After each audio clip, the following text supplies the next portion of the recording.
At the height of their power, they commanded millions of soldiers, controlled entire fronts stretching from the deserts of North Africa to the frozen plains of Russia, and helped unleash the most destructive conflict the world had ever known.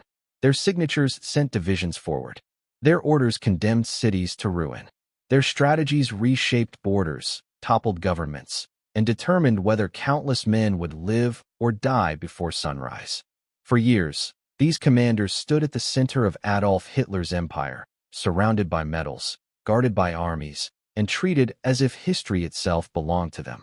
They appeared untouchable. They seemed beyond consequence. Across Europe, their names inspired fear, obedience, and sometimes admiration.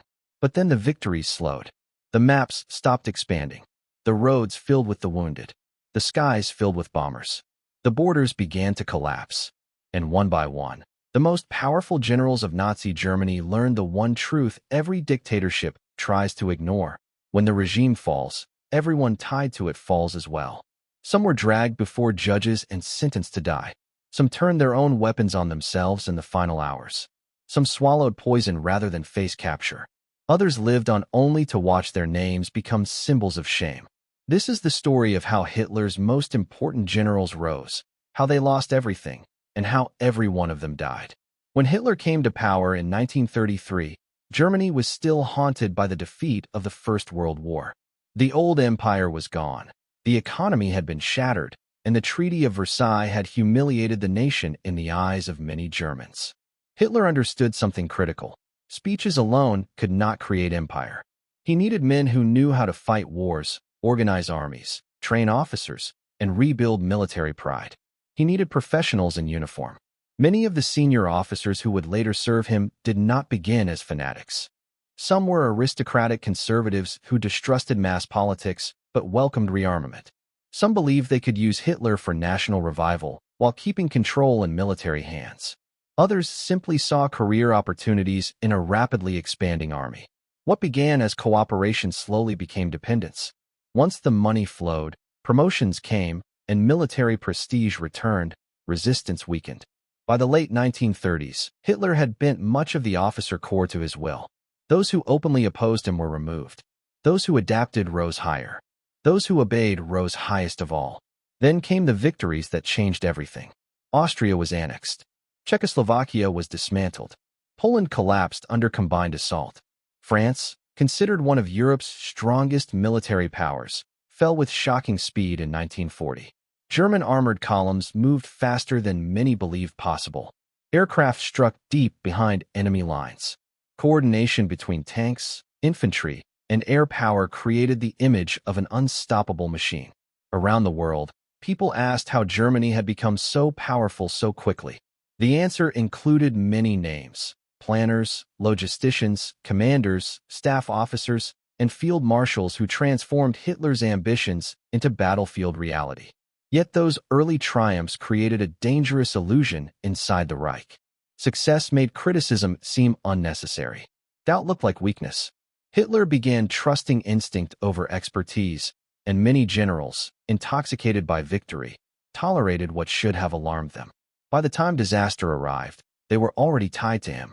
Among the most loyal men in Hitler's military structure was Wilhelm Keitel, head of the German High Command. His office placed him near the top of the armed forces, yet many fellow officers quietly mocked him. They saw him not as an independent strategist, but as a man whose chief function was agreeing with Hitler. While other commanders debated realities at the front, Keitel often formalized decisions already made by the dictator. He signed orders that enabled invasions, brutal occupation policies, hostage shootings, and directives that stripped enemies of legal protections. His defenders later argued that he served within a dictatorship where refusal was dangerous. His critics argued that he always found obedience easier than courage. As the war turned against Germany, Keitel remained at Hitler's side even when military logic had completely collapsed. He was present during the final breakdown of command, when phantom armies existed only on paper and impossible counterattacks were demanded against forces already inside Germany. After the fall of Berlin, Keitel was captured and placed on trial at Nuremberg. There, he claimed duty and loyalty. But the judges saw something else: willing participation in criminal war. In October 1946, he was executed by hanging. A man who had signed so many orders could sign no more. Alfred Jodl, another central figure of the military leadership, occupied a different role but met a similar fate. Jodl was a senior operations planner whose influence came not from battlefield heroics, but from his position inside the command system. He was involved in planning campaigns that spread war across Europe and later became one of the men forced to acknowledge Germany's defeat formally. In May 1945, Jodl signed Germany's unconditional surrender. It was an extraordinary reversal. Only a few years earlier, German leaders imagined a continental empire lasting generations. Now one of their own officers was signing away what remained of it. At Nuremberg, Jodl tried to defend himself as a soldier following the legal government of his nation. Yet prosecutors presented records of aggressive war and unlawful directives. He too was convicted and sentenced to death. In the same grim sequence of executions that ended Keitel's life, Jodl was hanged. The planner who once helped shape campaigns ended as another prisoner condemned by the consequences of those plans. No German commander captured the public imagination more than Erwin Rommel. In North Africa, Rommel became famous as the Desert Fox, a leader associated with speed, boldness, and battlefield intuition. He often visited front lines, appeared energetic under pressure, and gained a reputation even among enemies for tactical brilliance. Newspapers celebrated him. Allied commanders studied him. German civilians admired him. In a regime increasingly stained by brutality, Rommel's image seemed cleaner and more heroic. Yet image and reality often diverge. Rommel still served Hitler's war aims, and his victories supported a system of conquest. As the war worsened, however, Rommel became more skeptical of Hitler's judgment. He saw that Germany lacked the resources to win a prolonged global conflict and believed negotiations might become necessary. After the failed July 20th plot against Hitler in 1944, Rommel's name surfaced during investigations. Whether he supported assassination, regime change, or only peace remains debated. Hitler chose a practical solution: eliminate Rommel quietly. Two generals visited his home and offered a choice between public trial for treason or suicide with protection for his family. Rommel chose poison. He died in a staff car, and the regime announced he had succumbed to wounds. Germany gave him a hero's funeral while hiding that the state itself had killed one of its greatest icons. Walter Model represented a different kind of commander. Where Rommel was dramatic and famous, Model was grim, forceful, and valued for crisis management. Whenever fronts began to collapse, Hitler often sent Model to stabilize them. He became known as the man called when disaster needed containing. Model excelled in defensive improvisation, reorganizing shattered units, and extracting resistance from exhausted troops. Hitler trusted him because he fought hard and rarely questioned orders publicly. But even Model could not reverse mathematics. By 1945, Germany faced enemies on every side: overwhelming industrial inferiority, collapsing supply lines, fuel shortages, destroyed railways, and shattered cities. In the West, Allied armies crossed into the industrial heartland. In the Ruhr pocket, Model's forces were surrounded. Hitler still demanded resistance, but the war was already lost. Model dissolved his army rather than continue meaningless destruction. Facing capture and accusations linked to warfare in the East, he chose suicide. In April 1945, he walked into a forest and shot himself. One of Hitler's most dependable emergency commanders died alone, unable to command even one final victory. Fedor von Bock had once commanded some of Germany's largest operations, including forces involved in the invasion of the Soviet Union. He belonged to the older Prussian military tradition and viewed command through discipline, hierarchy, and scale. Yet, like many senior officers, he eventually collided with Hitler's habit of interfering in operations while refusing unwelcome realities. Dismissals became common under the dictator. Success brought praise, setbacks brought blame, and independent thought often brought removal. By the final months of the war, von Bock was no longer central to strategy. Germany itself was unraveling. Roads were clogged with refugees, retreating soldiers, broken vehicles, and civilians fleeing advancing armies. Allied aircraft roamed freely overhead. In May 1945, von Bock was traveling by car when Allied fighters attacked the road.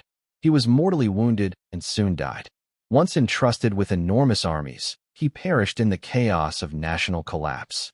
Friedrich Paulus became inseparable from one of the most catastrophic defeats in military history, Stalingrad.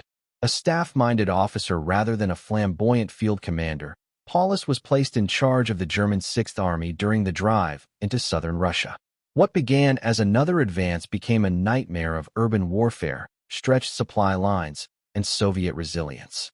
Street by street, building by building, German forces bled themselves inside the ruined city.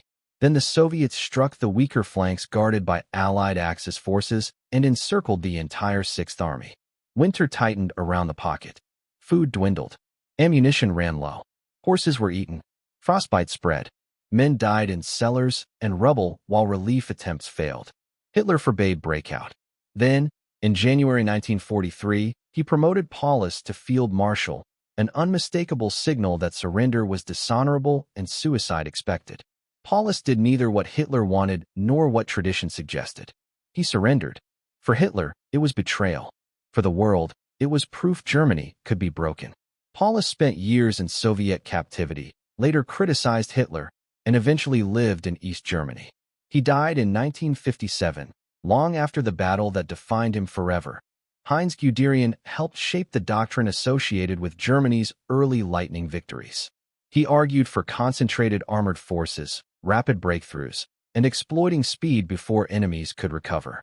In many ways, he represented modern mechanized warfare more than old ceremonial militarism. Early campaigns appeared to validate his theories dramatically. Yet Guderian also clashed repeatedly with Hitler.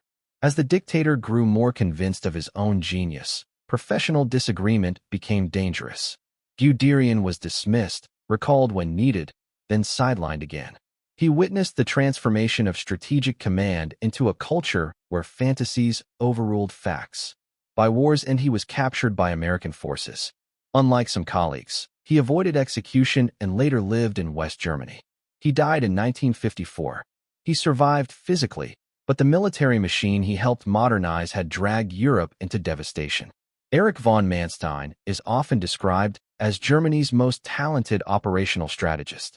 He played a major role in designing the campaign that defeated France through a bold strike through the Ardennes, a plan many considered too risky until it succeeded spectacularly. Later, on the Eastern Front, he conducted counterattacks that restored collapsing sectors and demonstrated remarkable flexibility under pressure. Yet Manstein also faced the same impossible relationship many professionals had with Hitler, needing authority from a leader increasingly detached from reality. Manstein favored maneuver, selective withdrawal, and preserving forces. Hitler demanded no retreat, symbolic stands, and political stubbornness disguised as strategy. Eventually, Manstein was dismissed. After the war, he was tried for war crimes related to actions under his command in the East. Convicted on several counts, he served prison time before release. He later advised West Germany's military establishment and died in 1973. Admired for brilliance by some, condemned for complicity by others, he remained one of the most controversial figures of the German officer corps. Albert Kesselring rose through the Luftwaffe and later commanded German forces in Italy, where geography and defensive skill allowed him to slow Allied advances for months.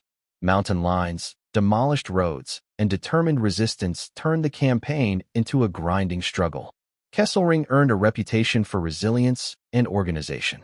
But war in occupied territories carried darker realities: reprisals, civilian killings, and brutal anti-partisan measures.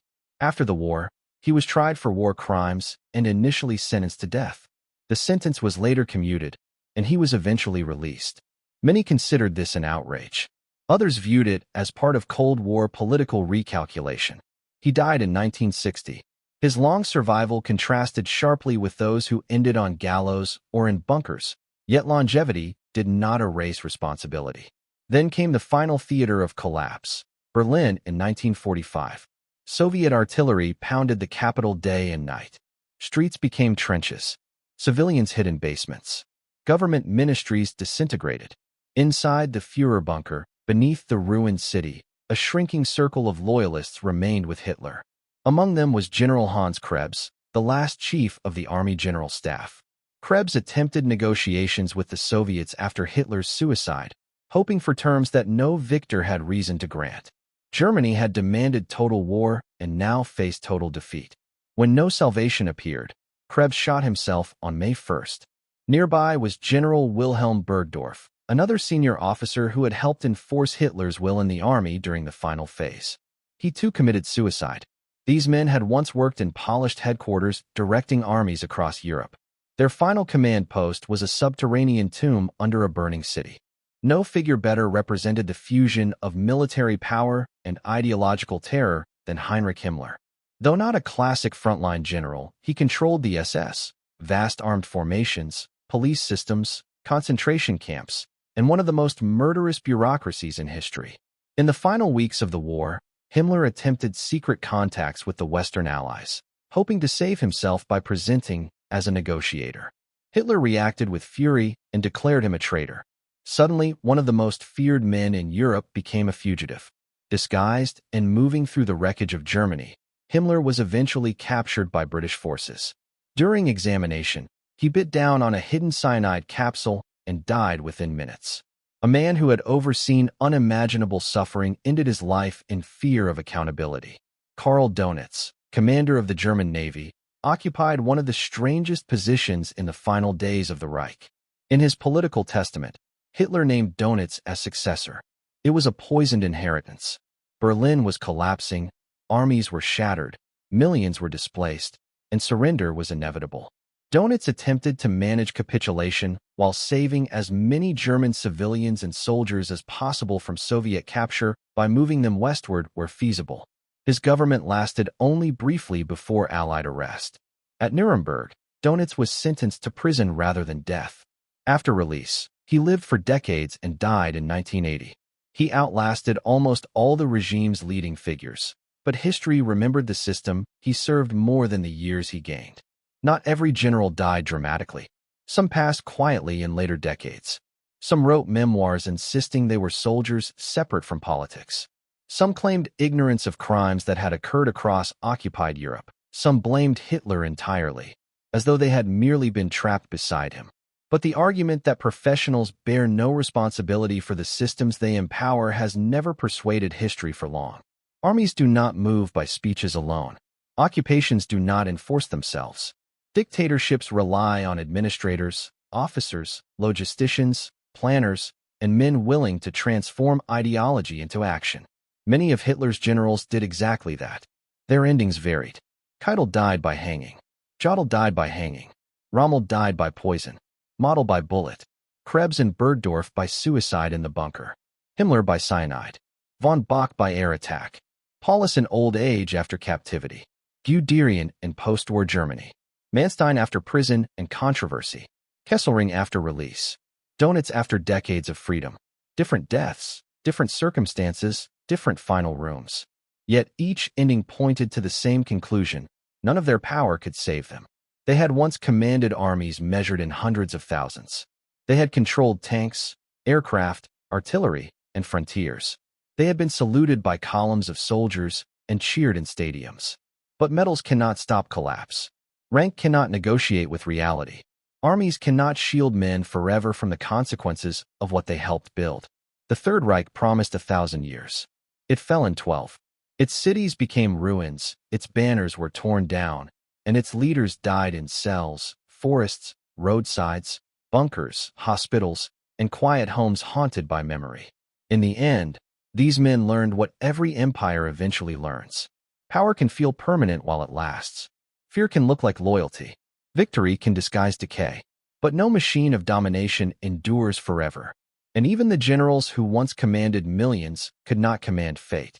If you found this story powerful and want to see more deep historical documentaries like this one, take a moment to subscribe to the channel and leave a like on the video. It truly helps more than most people realize, and it allows us to keep bringing you the untold stories, final battles, and forgotten chapters of history.